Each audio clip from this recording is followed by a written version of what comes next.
বিভিন্ন মহলে অনেক সমালোচনা, পশু কোরবানি, অমানবিক, এই সেই, এগুলো তো চিন্তারই জায়গা নাই। এগুলো চিন্তার তো জায়গাই নাই আমাদের কাছে। কারণ এখানে সবচেয়ে বড় কথা ছিল নিজের জীবন কুরবানি করা, নিজের জীবনটা কুরবানি করা। নিজের জীবন না আছে, আল্লাহ আমার কাছে একটা খাসি চেয়েছেন, একটা গরু চেয়েছেন, একটা বাহিমাতুল আনআম চেয়েছেন। এখানে তো আমার নিজের জীবনটাই দেওয়ার কথা ছিল। ওটা না নিয়ে আল্লাহ পাক বলেছেন যে বাহিমাতুল আনআম একটা দিলেই হবে। তোমার কাছে ওটার গোশতও চাই না, চামড়াও চাই না, কিছুই চাই না, তাকওয়াটুকু চাই। তাতেই এত কথা। এটা দামি বা কত? 10-15 হাজার, বা একটা গরু 50,000, 60,000, 1 লাখ টাকা। 1 লাখ টাকা কি আপনি সন্তানের মূল্য দিয়ে হিসাব করতে পারবেন? তো এখানে মূল জিনিসটাই হচ্ছে আল্লাহ পাকের হুকুম। আল্লাহ পাকের হুকুমই সবচেয়ে বড় কথা। আল্লাহ পাকের হুকুমের ফলেই নেকি হয়, অন্য কোনো কাজে নেকি নেই। আল্লাহ পাক হুকুম দিয়েছেন বলেই। একটা এক্সাম্পল দিয়ে যার সামনে যাব। হাজিরা মিনায় রাত কাটাবে না? মিনায় এমনিতে হারাম শরীফে নামাজ পড়লে কত নেকি হয়? 1 রাকাত নামাজ পড়লে 1 লক্ষ নেকি হয়। মানে 1 ওয়াক্ত নামাজ পড়লে 1 লক্ষ ওয়াক্তের নেকি হয়। হারামের কথা বলছে, কাবার কথা বলছে। আর মদিনায় তো 1000। তো কাবা ঘরে নামাজ পড়লে এত নেকি হয়। আল্লাহ রাব্বুল আলামিন এখান থেকে হাজিদেরকে বলেছেন যে মিনায় গিয়ে রাত কাটাতে হবে। এখানে হুকুমটা কি? মিনায় গিয়ে রাত কাটাতে হবে। এটা হজের একটা কাজের মধ্যে অন্তর্ভুক্ত। মিনায় গিয়ে রাত কাটাতে হবে। আর কেউ যদি মনে করে যে মিনায় গিয়ে তো নামাজ পড়লে তো 1 লক্ষ রাকাত নেকি নাই, হারাম শরীফে নামাজ পড়লে 1 ওয়াক্ত পড়লে 1 লক্ষ ওয়াক্তের নেকি হয়, তা আমি হারামেই থেকে যাই, মিনায় যাব না, ও কি নেকি পাবেন? ওর হজই হবে না। এখানে নেকিটা বড় কথা না, বড় কথাটা কি? আল্লাহর হুকুম। আল্লাহ পাকের হুকুমের পিছনে কি নেকি আছে এটা আমি সংখ্যা দিয়ে কাউন্ট করতে পারবো না। আল্লাহ পাক হুকুম দিয়েছেন মানে সেখানে ইনফিনিটিভ নেকি আছে আর কি। ওটা 1 লক্ষ, 2 লক্ষ, 5 লক্ষ দিয়ে হিসাব করা যাবে না। এখানে কেন কুরবানি করছি? আল্লাহর হুকুম। যুক্তি বিজ্ঞান দর্শন খোঁজার দরকার নেই তো আমার। তো এবার আল্লাহ রাব্বুল আলামিন কিভাবে বলছেন কোরআনে? আল্লাহ পাক বলছেন, ইব্রাহিম আলাইহিস সালাম বলেন, ইন্নী যাহিবুন ইলা রাব্বি সায়াহদিন, আমি চললাম আমার রবের পথে, তিনি আমাকে পথ দেখাবেন। এই আয়াতটা খুবই মনে শান্তিদায়ক আয়াত। জীবনে অনেক কিছু হয়ে যাবে, কিন্তু এই আয়াতটা যদি তেলাওয়াত করতে পারেন ভিতরে ভিতরে, আল্লাহকে পাবেন। ইন্নী যাহিবুন ইলা রাব্বি সায়াহদিন, আমি ছুটলাম, আমি চললাম আমার রবের দিকে, তিনি আমাকে পথ দেখাবেন। রব্বি হাবলি মিনাস সালিহিন, আল্লাহ আমাকে সুসন্তান দান করুন, সালেহীন সন্তান দান করুন। ফাবাশশারনাহু বিগুলামিন হালিম, আল্লাহ বলছেন আমি তাকে সহনশীল সন্তান দান করলাম, সহনশীল সন্তান দান করলাম। এবার ফালাম্মা বালাগা মাআহু সা'য়া, এবার যখন বাচ্চাটা বাবার সাথে দৌড়াদৌড়ি করা শিখলো, মানে এই যে 10, 12, 14 বছর বয়স, এই সময় বাচ্চাগুলো আরও বেশি আকর্ষণীয় হয়। শেষ বয়সের বাচ্চা, এত দোয়া করার পরে একটাই বাচ্চা, একটাই ছেলে, শেষ বয়সের, কেবল বড় হচ্ছে, বাবার সাথে মানে দৌড়াদৌড়ি করতে শিখছে, সন্তানের প্রতি বাবার ভালোবাসা আরও গাঢ় হচ্ছে। আল্লাহ পাক তখনই পরীক্ষা নিলেন, যাতে দেখতে চান আল্লাহ পাক আমার ভালোবাসা বেশি না তোমার সন্তানের প্রতি ভালোবাসা বেশি। সন্তানকে পেয়ে আবার আমাকে ভুলে যাওনি তো? সুবহানাল্লাহ, সুবহানাল্লাহ। এবার ফালাম্মা বালাগা মাআহু সা'য়া, যখন সন্তান ছোটাছুটি করা শুরু করলো, দৌড়াদৌড়ি করতে শিখলো, ক্বালা ইয়া বুনাই, ইব্রাহিম আলাইহিস সালাম বলছেন, হে আমার সন্তান, ইন্নী আরা ফিল মানামি আন্নী আযবাহুকা, আমি আমার স্বপ্নে দেখেছি আমি তোমাকে জবাই করছি। এই কথাটা কিন্তু তিনি গিয়েই তাকে বলেন নাই। তিনি সন্তানকে নিয়ে হাঁটছেন হাঁটছেন হাঁটছেন, কাবাগর থেকে প্রায় 8 কিলোমিটার দূরে চলে গেছে, যেখানে কুরবানি করি, মিনা প্রান্তরে 8 কিলোমিটার দূরে চলে গেছে। সেখানে গিয়ে তিনি বলছেন যে বাবা আমি স্বপ্নে দেখেছি আমি তোমাকে জবাই করছি। আগে কিন্তু বলেন নাই যে আমি স্বপ্নে দেখেছি তোমাকে জবাই করছি, চলো আমার সাথে। জেনে ইসমাইল আলাইহিস সালাম জেনে শুনে যাননি ওখানে যে আমাকে ওখানে গিয়ে জবাই করবে আব্বা, অ্যাটেম্পট নেবে। তিনি আগে জানতেন না, ইসমাইলও আগে জানতেন না।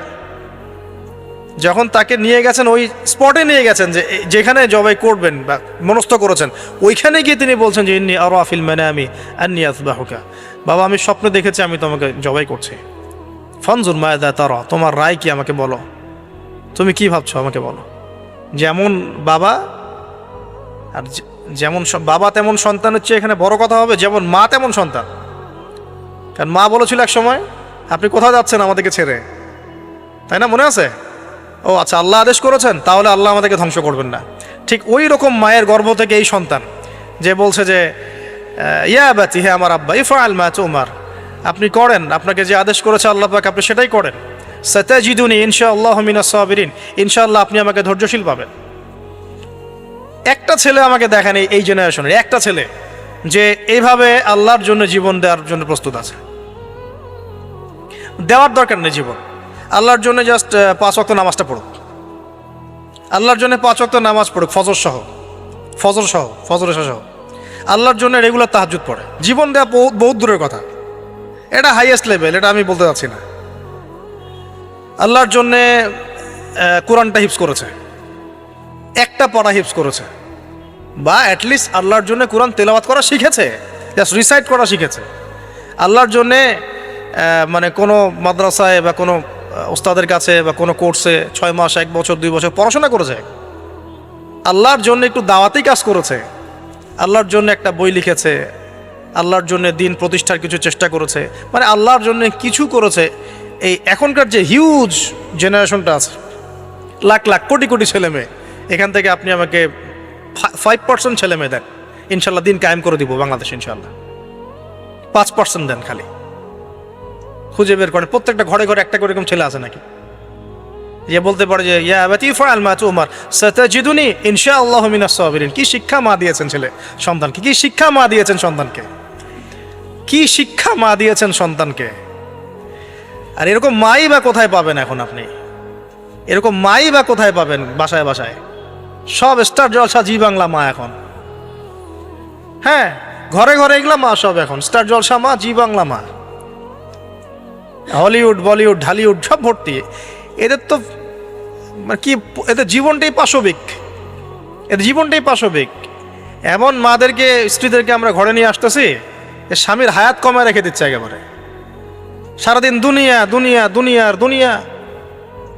তো হাজারার মতো মা ছাড়া কি ইসমাইলের মতো জেনারেশন আসবে কিনা বলেন দেখি? হাজেরা আলাইহিস সালামের মতো মা ছাড়া ইসমাইলের মতো জেনারেশন সম্ভব?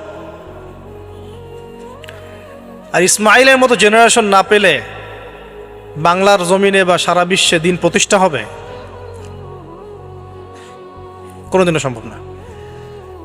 তো ইসমাইল আলাইহিস ইসলামের এই কথার পরে, এই কথা যখন বাস বাবা তো এখন বুঝে ফেললেন যে আমার ছেলে তো যেই সেই ছেলে না, সে আবার ইনশাআল্লাহ বলেছে, ইনশাআল্লাহু মিনাস ফালাম্মা আসলামা ওয়া তাল্লাহু লিল জাবিন। আল্লাহ পাক এত চমৎকার করে কোরআনের মধ্যে মানে আয়াতগুলোকে নিয়ে এসেছেন, বালাগাত এত উঁচু মানের। ফালাম্মা আসলামা, যখন তারা দুজনে আত্মসমর্পণ করলো। কিসের সামনে আত্মসমর্পণ করলো? আল্লাহর হুকুমের সামনে আত্মসমর্পণ। এটাই ইসলাম। ইসলাম মানে কি? এই যে এইটা ইসলাম, আল্লাহর হুকুমের সামনে মাথা নত করার নাম ইসলাম। আর আমরা তো প্রত্যেকটা কাজের পিছনে লজিক খুঁজি। নামাজ কেন পড়তে হবে, রোজা কেন রাখবো, জাকাত কেন দিব? তো তোমাকে কেন খুঁজতে কে বলেছে? আল্লাহ বলেছেন তাই করব, রাসূল বলেছেন তাই করব। আল্লাহ নিষেধ করেছেন তাই করব না, রাসূল নিষেধ করেছেন তাই করব না। এত যুক্তি দর্শনের কি দরকার? সব তো আমার মাথায় ধরবে না। এই যে ফালাম্মা আসলামা, এই যে ইসলাম শব্দটা এখানে আছে, ফালাম্মা আসলামা, যখন তারা দুজন ইসলাম কবুল করলো না, এখানে যখন তারা দুজন আত্মসমর্পণ করলো, আল্লাহর হুকুমের সামনে মাথা নত করলো, ওয়া তাল্লাহু লিল জাবিন, ডান দিকে উপর করে কাত করে শুইয়ে দিল সন্তানকে, জবাই করার সময় যেমন করে শোয়াই আমরা, ব্যাস এই পর্যন্ত ঘটনা। তারপরে আল্লাহ পাক বলছেন ওয়ানাদাইনাহু ইয়া ইব্রাহিম, তখন আমরা ইব্রাহিমকে আওয়াজ দিলাম, হে ইব্রাহিম, হে ইব্রাহিম, হে ইব্রাহিম, কদ সাদ্দাকতা রুইয়া, তুমি তোমার স্বপ্নকে সত্যায়ন করেছো, তুমি তোমার স্বপ্নকে সত্যায়ন করেছো। দেখেন, এটা স্বপ্ন, এটা কিন্তু জিবরাইল আলাইহিস সালাম এসে সরাসরি ওহীও করেন নাই, যে যেমন এসে সরাসরি বলা যে আপনার সন্তানকে কোরবানি করতে হবে। তিনি স্বপ্ন, এটা আরো বড় পরীক্ষা। কারণ স্বপ্ন, শয়তান ওই সময় 3 বার পাথর নিক্ষেপ করেছে না, শয়তান বোঝানোর চেষ্টা করেছে এটা তো স্বপ্ন, ভুলও হতে পারে, এটা তো স্বপ্ন, মিথ্যা স্বপ্নও দেখতে পারো। তখন তিনি 3 বার শয়তানকে পাথরও মেরেছেন, মনে আছে?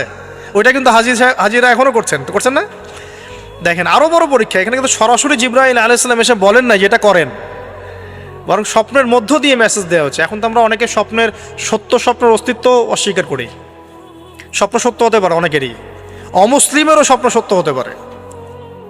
ইউসুফ আলাইহিস সালামের ওই 2 বন্দী মুসলিম ছিলেন না, যারা স্বপ্ন দেখেছিলেন যে আমার মাথা থেকে রুটি খেয়ে ফেলা হচ্ছে, আমি শরাব পান করাচ্ছি, তারা কিন্তু মুসলিম ছিলেন না। ওই রাজাও মুসলিম ছিল না যে রাজা স্বপ্ন দেখেছে দুর্ভিক্ষ হবে।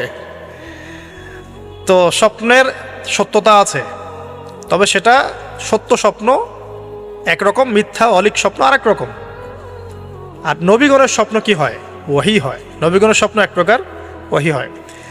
এবার যখন পাশ ফিরিয়ে দিলেন, আল্লাহ পাক ডাকলেন, ফানাদাইনাহু ইয়া ইব্রাহিম কদ সাদ্দাকতা রুইয়া, আপনি আপনার স্বপ্নকে সত্যায়ন করেছেন।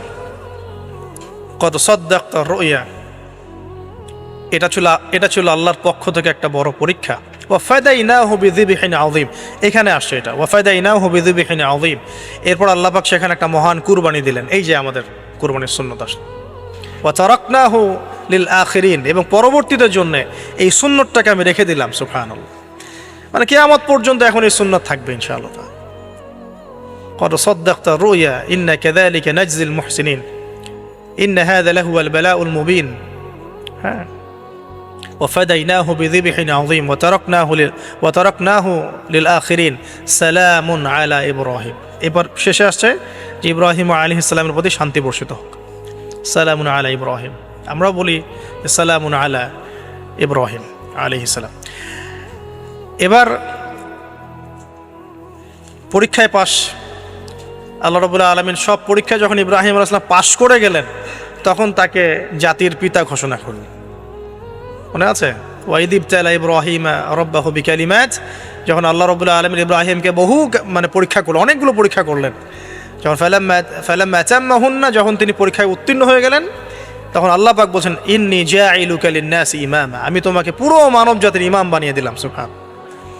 এখান থেকেই আমরা বলছি যে তিনি হচ্ছেন পুরো মুসলিম উম্মার কি জাতির পিতা।